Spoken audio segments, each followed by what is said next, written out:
vamos a compartir una palabra que tiene como título Dios comprende. ¿Sabe? Es muy fácil creer y adorar a alguien que te entiende, que te comprende. Y Dios comprende a su máxima creación. Y Dios entiende cada momento de tu vida y de la mía. Y Él sabe que en cualquiera de estos instantes, vamos a tocar algunos de ellos, Él sabe lo que estás viviendo. Y precisamente Mateo capítulo 4 en el área de la tentación. Cuando vemos cómo Jesús se mueve en medio de aquello que Satanás trata de hacer con él. Y si ustedes leen el texto, dice que Satanás cogía a Jesús y lo llevaba a un sitio. Yo decía, bueno, pero ¿por qué Jesús se dejaba llevar? ¿No le parece a ustedes eso como que, oye, Jesús se dejaba llevar? En la primera no, en la primera Él aparece. Jesús tiene tremenda hambre. Claro, tiene hambre, aprovechemos. ¿Cuántas hambres hay? No solamente hay hambre física. Hay hambre cuando deseamos tener algo y no lo podemos tener. Hay hambres emocionales. Cuando sentimos algo por alguien y no lo podemos tener o no lo podemos manifestar. Satanás sabía que Jesús tenía tremendo filo. Déjenme decirlo así a los costeños. Satanás sabe cuándo tenemos hambre de algo.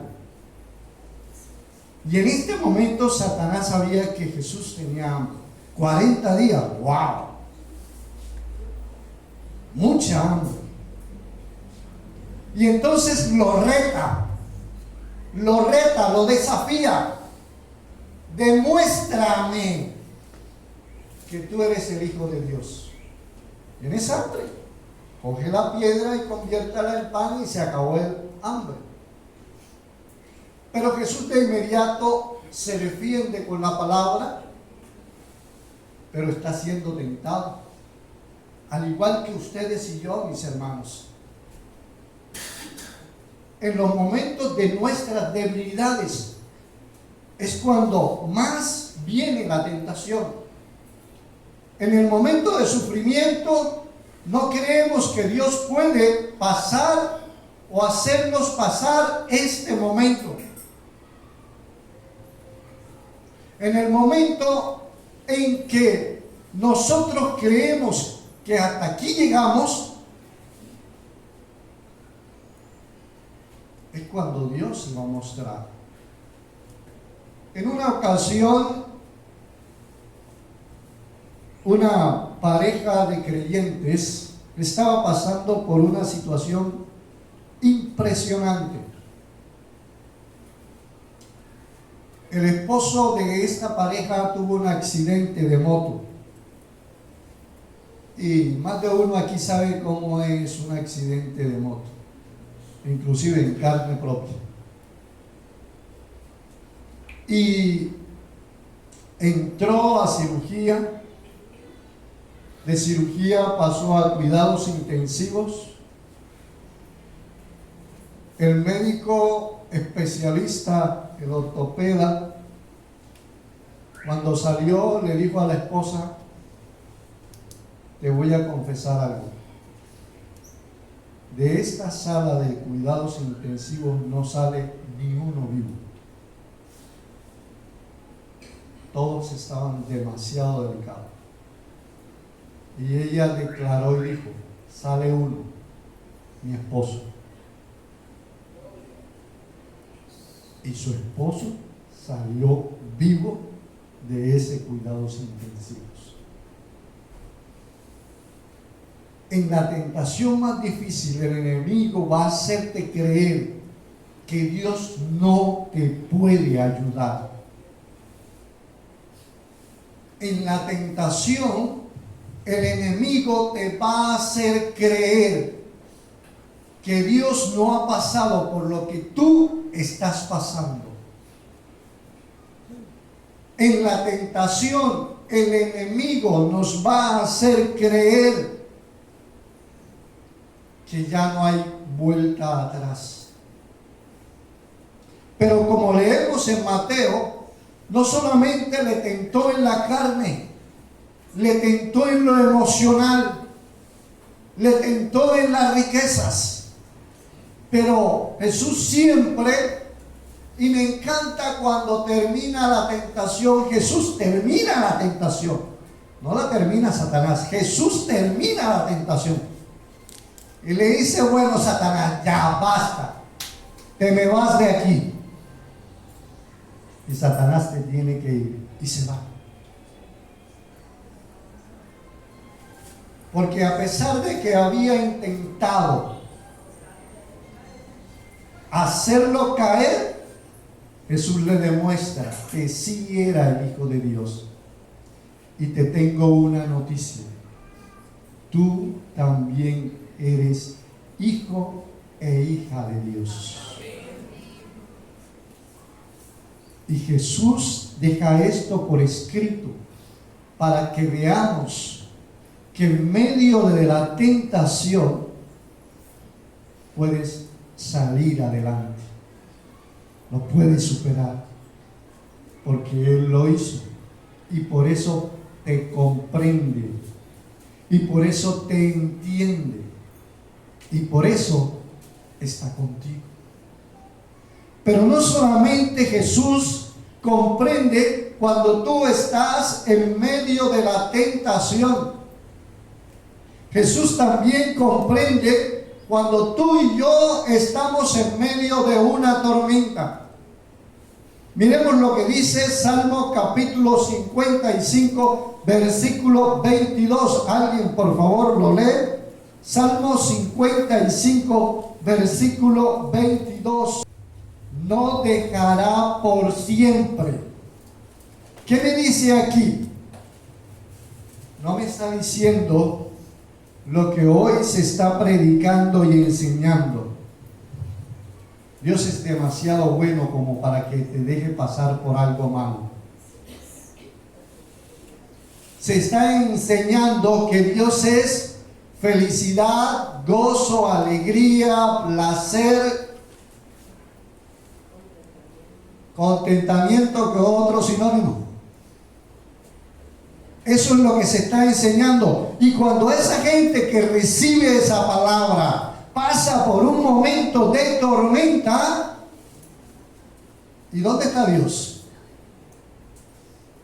Se desmorona, porque todo en lo que había creído se acabó.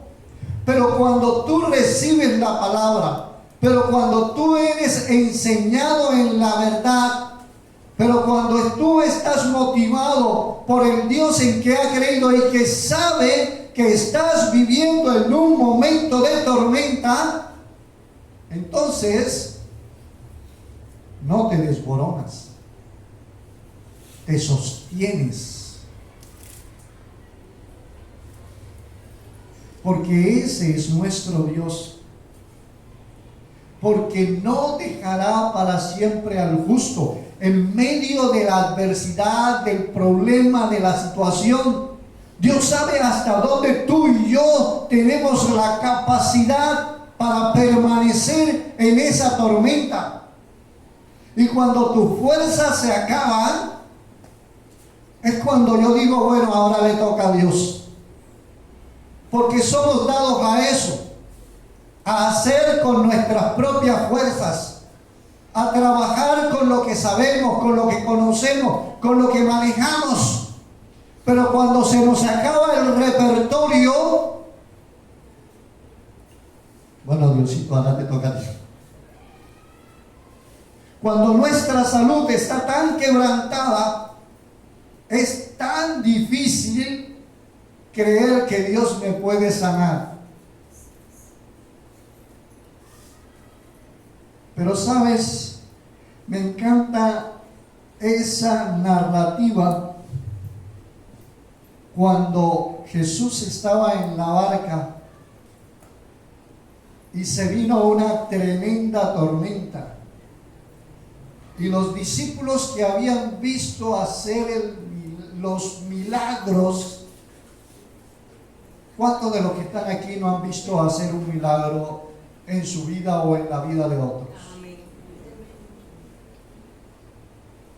Pero cuando nosotros estamos en medio de la tormenta, dicen, pero es que está más grande. Eso lo dices tú ahora porque estás dentro de la barca. Y estos pobres discípulos, viendo que la barca se hundía, y dice, y Jesús estaba, ¿qué? Durmiendo. Estaba dormido. Estaba relajado en medio de la tormenta. Mi hermanita decía, está obrando porque está en silencio. Estaba allí dormido en la barca mientras que ese instrumento se movía de un lado para el otro. Hasta que llegaron a él y comenzaron a despertarlo. Jesús, nos ahogamos. Y yo me imagino el rostro de Jesús. Me lo imagino así como que, ¿hasta cuándo voy a estar con ustedes? Hombres de poca fe. ¿No ven que voy aquí? ¿No ven que estoy con ustedes? ¿No ven que soy el Hijo de Dios? Entonces, ¿por qué una tormenta te hace perder el gozo, como decía el salmista? Señor, devuélveme el gozo de la salvación. ¿Y sabes por qué había perdido el gozo de la salvación? Porque había perdido la mirada en quién era el Dios grande, poderoso, sustentador. Por eso había perdido el gozo de la salvación y se había ido tras el pecado. Mis hermanos, hay tormentas diarias. Jesús lo dijo. ¿Cómo dijo? En el mundo tendréis aflicción, pero confiad porque yo he vencido. Está leyendo la Biblia más que Satanás. En el mundo tendréis aflicciones, pero confiad, pero tranquilos. Ayer estaba en una iglesia predicándole a los jóvenes y yo les decía, alégrense, gócense. Se ve tan feo un joven amargado, cascarrabia. Gócense. La juventud pasa rapidito. Hermano, la vida pasa rapidito. Y no tenemos por qué tener tiempo para estar amargados, para estar angustiados, para estar desesperados. Sí, nos vamos a poner tristes. Eso no es pecado. Sí, nos va a doler. Sí, llegará un momento en que no vamos a entender qué hacer. Pero hoy el Señor nos está diciendo, pero no te voy a dejar para siempre ahí. Te voy a levantar de ese lugar y te voy a levantar ahora sí en victoria.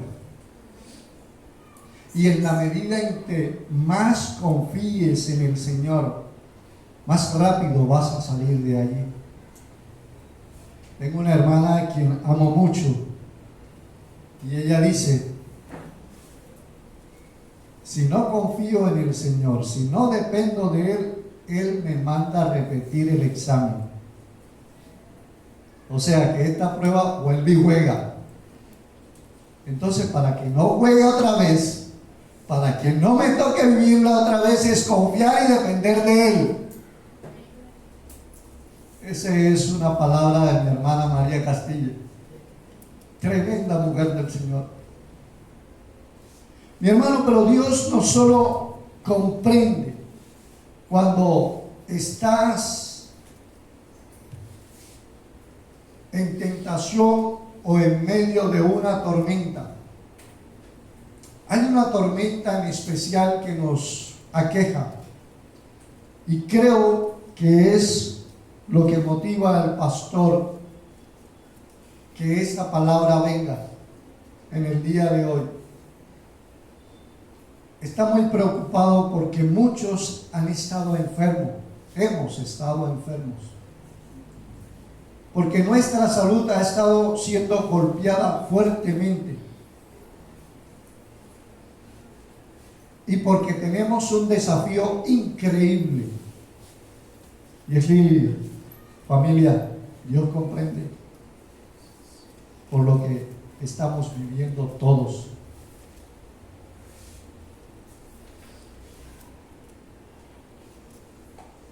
Miremos lo que dice Segunda de Corintios, capítulo 12, versículo 9. ¿Sabes? Dios comprende cuando estás así.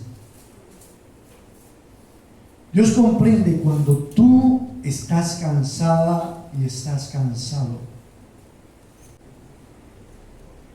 Y dice: bástate mi gracia, porque mi poder se perfecciona en tu y en mi debilidad. O sea, cuando ya sientes que no hay más fuerzas, cuando tú ya sientes que no puedes más, cuando tú y yo sentimos que ya lo dimos todo, que ya, Señor, he creído en ti de tal manera, pero todo sigue igual o quizás peor, porque eso hace el enemigo. ¿Por qué tentó a Jesús? Porque estaba débil. A su parecer, Jesús estaba débil. Y en la debilidad es cuando más fuerte se hace la tentación. Y en medio de la enfermedad es una de las razones más difíciles de sobrellevar. Porque esa debilidad que tiene nuestro cuerpo nos hace dudar que podemos salir adelante, que podemos salir de la enfermedad, que Dios puede restaurar mi cuerpo, cualquiera sea la enfermedad que tenga.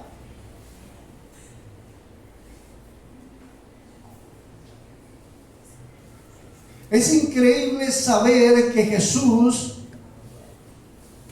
puede transformar mi tristeza, mi dolor, mi enfermedad en júbilo, en gloria y honra para el Señor. Pero Dios comprende que tú dudes. Dios comprende, ¿verdad? Dios comprende. Si el mismo apóstol, oiga, no lo estaba diciendo cualquier pelado, lo estaba diciendo un apóstol y le decía: te lo he pedido 3 veces. Yo creo que para el apóstol 3 veces ya era demasiado. Nosotros a veces sentimos que lo pedimos 1000. Y yo creo que eso sentía el apóstol: te lo he pedido tantas veces, pero no veo respuesta tuya. Y es cuando le responde: bástate mi gracia, porque mi poder se perfecciona en nuestra debilidad. ¿Pero por qué así? Porque el hombre es muy dado a llenarse de ego. Yo no sé si ustedes recuerdan antes que los médicos decían que ni Dios podía salvar a los enfermos. Y los creyentes decíamos un milagro de Dios. No, ya. Porque la ciencia estaba dudando de que existe ese creador que te puede transformar. Pero yo le doy la gloria a Dios porque hoy los médicos declaran y dicen, solo un milagro de Dios puede salvarla o puede salvarlo. O sea, ya la ciencia entiende que cuando se acabó su conocimiento de este cuerpo humano, que cuando se acabó todo lo que ellos podían hacer, cuando se acabó toda la medicina que se le podía colocar, en ese momento que se acabó todo lo que ellos podían hacer, entonces, en esa debilidad, para que no le den la gloria y la honra al hombre, sino a Dios, entonces Él se manifiesta y se muestra. Y entonces, ¿qué debo hacer yo? Resiste en el amor de Dios. Di como dijo el apóstol, entonces me voy a gloriar en mi debilidad más que en mi fortaleza.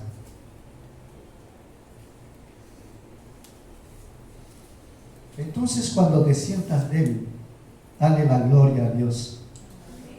Entonces, cuando sientas que Dios no está respondiendo, dale la gloria a Dios, porque te está diciendo, bástate mi gracia. Bástate mi gracia. Porque en su poder, porque su poder se perfecciona en nuestra debilidad. Y qué grandioso es el Señor saber que Juan 11, 33 al 35 tiene algo que enseñarnos impresionantemente. He sabido de algunos hermanos que han tenido pérdidas. Y el Señor te dice en esta mañana, yo comprendo tus pérdidas.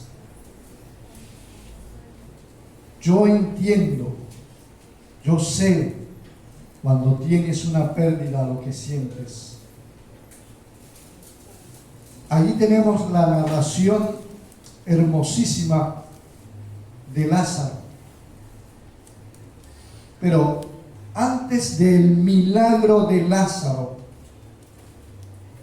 hay algo bien hermoso que dice Jesús, versículo 33. Jesús entonces, al verla llorando, ¿quién lloraba? María. Al verla llorando y a los judíos, entonces, y a los judíos que la acompañaban, también, ¿qué? También llorando, ¿qué pasó? Se estremeció en espíritu y se conmovió. Eso que decía la hermana, se le erizó la piel. Entendió lo que ellos estaban viviendo, pero no se quedó allí. No solo entendió lo que ellos estaban viviendo, sino que siguió ¿qué? Y dijo, ¿dónde está? ¿Dónde le pusieron? Le dijeron, Señor, ve y ve. Y cuando vio dónde estaba su amigo, ¿qué hizo? El versículo más largo. Y Jesús lloró. Pero ¿por qué Jesús lloró? Si Jesús sabía que iba a resucitar, no. ¿Por qué lloró? Porque sintió lo que ellos estaban sintiendo. Porque le conmovió lo que ellos estaban viviendo. Porque al ver la manifestación de su tristeza y de su dolor, entonces él llora. Hay otro pasaje donde contempla a su Jerusalén y hace lo mismo. Jesús entiende tu tristeza, Jesús entiende tu dolor, Jesús entiende tu enfermedad, Jesús entiende por el momento en que está pasando y dice, y es conmovido. Hay una versión que dice, y es llamado a misericordia. En otro texto, en otra narración, dice, y fue llamado a misericordia. O sea, tu expresión, lo que tú estás manifestando, hace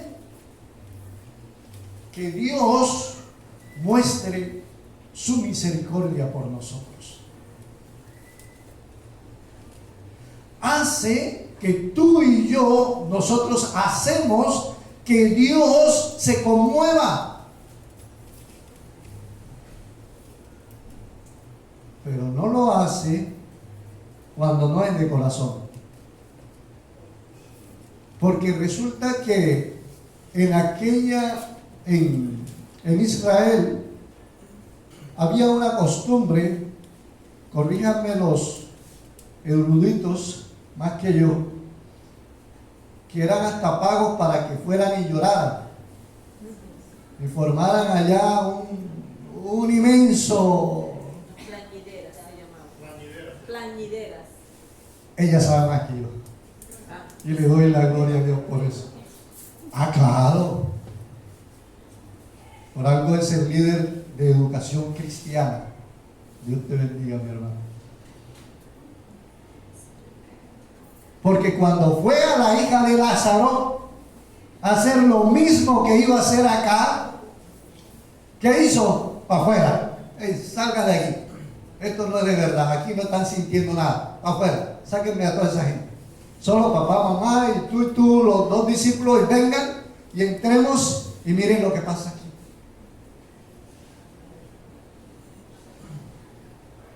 En palabras de costeño, Dios no come cuento. Él ve tu corazón. Él siente lo que tú sientes. Él mira tu expresión. Por eso cuando vamos a alabar a Dios y lo alabamos de corazón, Él sabe quién lo está haciendo de corazón, o para que lo vean o para que la vean. Dios entiende tu ofrenda. Dios ve tu ofrenda y en la forma en que lo estás haciendo, y en la forma en que lo está haciendo, lo recibe, lo conmueve. Recordemos un pasaje más de aquel rey que estaba allá y el profeta le dice, prepárate porque hasta aquí llegaste. ¿Cómo así? Ustedes se pueden imaginar que venga alguien y te diga, por lo menos un médico, porque si me lo dice otro, como que no lo creo mucho. Pero viene el médico y te dice, señor Andrés, tus días están contados. Eso es fuerte. ¿Sabe? A mi suegro tenía cáncer en metástasis. Y el médico nos dice, ¿le puedo decir a alguno? Díganos a nosotros. Cuando mucho, 5 meses le damos de vida. Tiene cáncer y en metástasis. Y nunca le dijimos a mi suegro eso. No duró mucho. 12 años después de esa manifestación.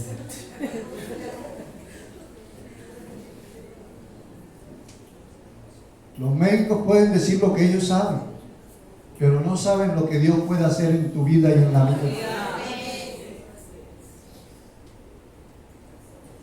Ese es Dios. Cuando tú y yo estamos obrando de corazón, cuando tú y yo estamos obrando de verdad, cuando nuestras emociones, nuestras manifestaciones son reales ante ese Dios grande y poderoso, Él lo entiende, Él lo ve, Él lo comprende y es movido a misericordia para que obre sobre su pueblo, sobre su nación, sobre su ciudad, sobre su Hijo único. Ese es el Dios en quien estamos creyendo. Mi hermano, y Dios no solamente te acompaña en esas pérdidas tremendas. Dios te entiende en la escasez. Y vaya que esa golpea también fuerte. Mi hermano, Dios te entiende en tu escasez. Job 1:21.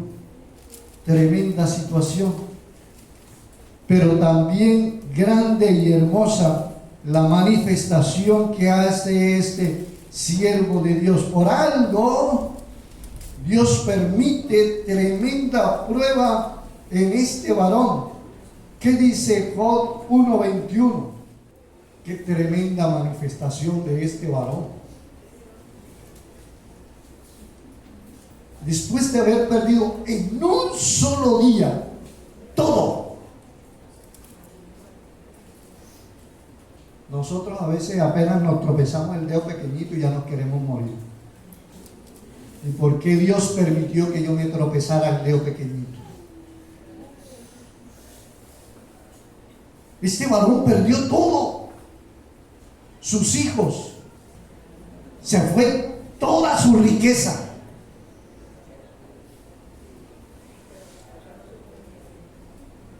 Y entonces este varón termina diciendo: desnudo salí del vientre de mi madre y desnudo volveré a Dios.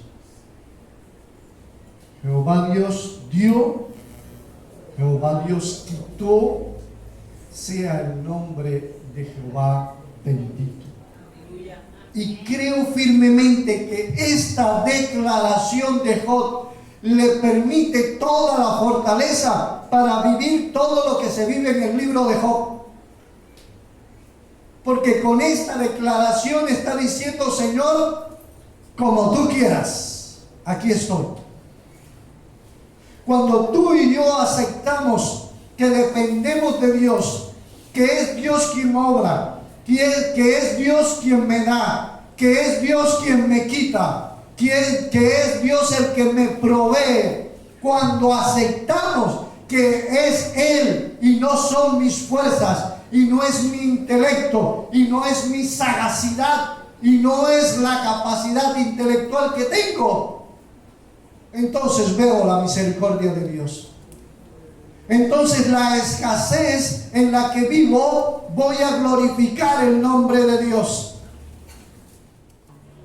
Cuando tú en la escasez le crees a ese Dios, wow, Él se muestra.